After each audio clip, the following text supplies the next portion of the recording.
गंगणपतये नमः। चौथा अध्याय।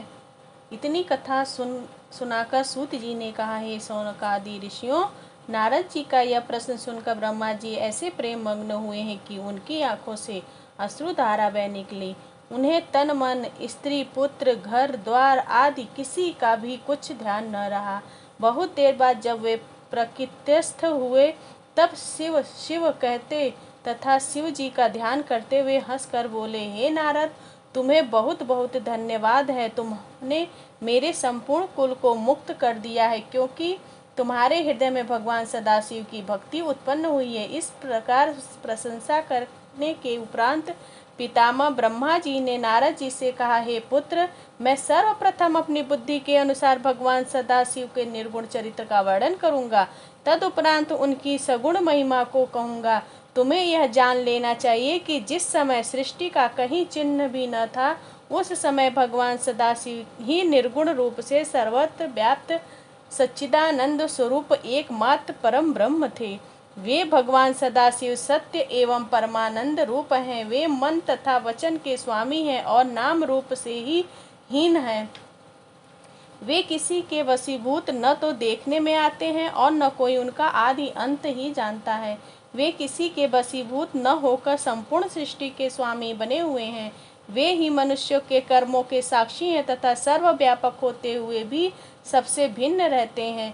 हे नारद, उन शिव जी की स्तुति करने में सहस्त्र फणधारी शेषनाग भी हार गए हैं। योगी लोग उनका भजन करते हैं, परंतु उनके आदि और अंत को नहीं जान पाते। वे निर्गुण स्वरूप वाले प्रभु बिना कान के ही सब कुछ सुन सकते हैं, बिना आँख के ही सब कुछ देख सकते हैं, बिना नाक के ही संपूर्ण सुगंधियों को सूंघ लेते हैं, बिना मुख के ही संपूर्ण पदार्थों का भोजन करते हैं, बिना जिह्वा के संपूर्ण विद्या को पढ़ते हैं। जिन स्वामी की ऐसी विचित्र महिमा है, उनकी स्तुति भला किस प्रकार की जा सकती है। हे नारद, ऐसे निर्गुण स्वरूप भगवान सदाशिव ने जब अपने मन में यह इच्छा की कि हम एक से अनेक हो जाएं, उस समय वे सगुण रूप हो गए।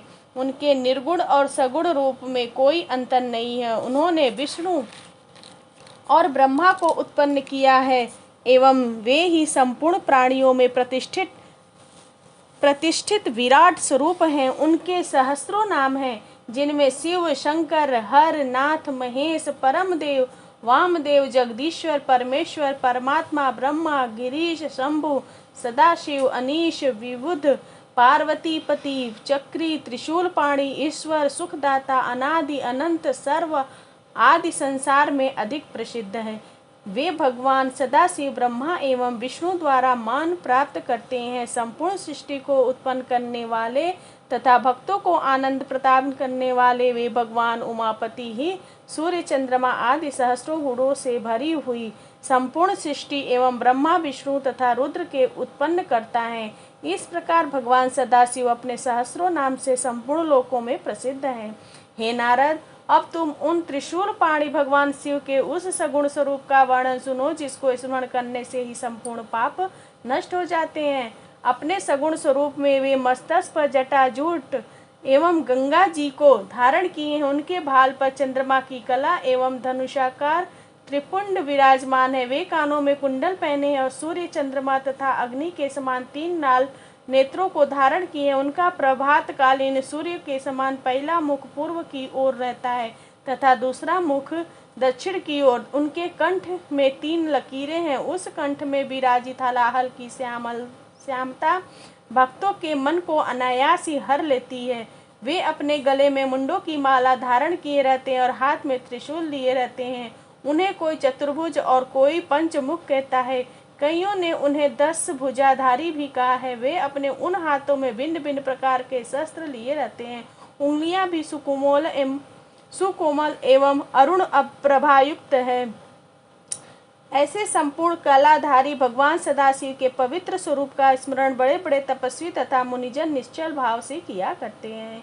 हे नारद, जिस प्रकार शिव जी के अनेकों स्वरूप हैं, उसी प्रकार उनका ध्यान धरने की क्रियाएं भी असंख्य हैं, परंतु उन्हें जानने वाले बहुत कम ही लोग पाए जाते हैं। भगवान सदाशिव की महिमा, स्वरूप तथा नामों की कोई गिनती नहीं हो सकती।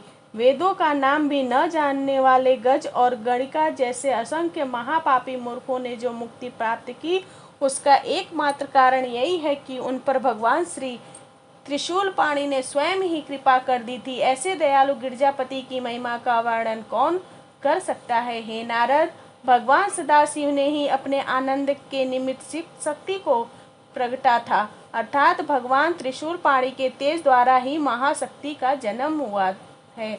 इस महाशक्ति का जो स्वरूप है वह मैं तुम्हें बताता हूँ। हे देवी, 16 श्रृंगार किए हुए हैं। उनका शरीर श्याम कमल के समान कोमल है। उनके केश घुंघराले तथा कृष्ण वर्ण के हैं। उन शक्ति स्वरूपा देवी को ऐसे अनुपम स्वरूप का ध्यान धरकर भक्तों को अत्यंत प्रसन्नता की प्राप्ति होती है। हे नारद, भगवान सदाशिव ने उस परम शक्ति को श्याम रूप में उत्पन्न किया, परंतु अनेकों भक्तों ने गौरवर्ण अथवा सोने के समान रंग वाली कहकर उनका स्मरण एवं ध्यान करते ही संसार में जो कुछ भी दिखाई देता है और जहाँ तक वचन तथा मन की गति, उन सबको इन आदि शक्ति की कृपा से ही उत्पन्न समझना चाहिए। अब हम तुमसे भगवान सदाशिव के सगुण स्वरूप के गुण चरित्रों का वर्णन करते हैं। हे नारद, भगवान सदाशिव को परम ब्रह्म एवं भगवती उमा को परम शक्ति समझना चाहिए। सर्वप्रथम भगवान सदाशिव ने उमा नाम धारणी उस परम शक्ति के साथ विहार करने के निमित्त एक लोक की रचना की, जिसमें दुख, चिंता, शोक तथा दारिद्र्य का कोई स्थान नहीं है। वह लोक अत्यंत रमणीक, परम विचित्र एवं मनोहर है। उस स्थान को भगवान सदाशिव किसी भी समय नहीं छोड़ते, इसलिए वह अविमुक्त कहा जाता है। वह स्थान सृष्टि के संपूर्ण जीवों को आनंद देने वाला होने के कारण आनंद वन के नाम से भी प्रसिद्ध है। वह स्थान सिद्ध रूप, तेज स्वरूप तथा अद्वितीय होने के कारण काशी भी कहलाता है। उस नगर में भगवान सदाशिव ने अपनी इच्छा से एक ऐसे भवन का निर्माण किया जो अनेकों प्रकार के रत्नों से अलंकृत है, जिसमें मोतियों की झालरें लटका करती हैं और जहाँ छत्र, विमान आदि असीमित संख्या में रखे हुए हैं। उस लोक अथवा नगर में कल्प वृक्ष के समान मनोभिलाषा पूर्ण करने वाले सहस्रों वृक्ष विद्यमान है।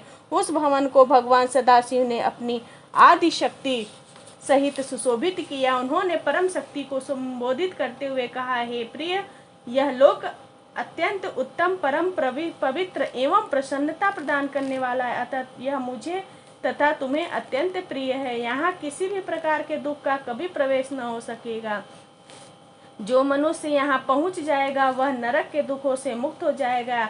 हम इस काशी की जो प्रशंसा करते हैं सो कोई आश्चर्य की बात नहीं है, क्योंकि इसकी स्तुति का वर्णन करने में वेद भी असमर्थ हैं। इतना कहकर भगवान सदाशिव भगवती उमा के साथ वहाँ विहार करने लगे। जब उनके हृदय में यह इच्छा उत्पन्न हुई कि हम कोई रचनात्मक कार्य करें, उस समय उन्होंने भगवती उमा से इस प्रकार कहा, हे प्रिय, अब हम कोई ऐसा काम करना चाहते हैं जिससे हम दोनों को प्रसन्नता की प्राप्ति हो।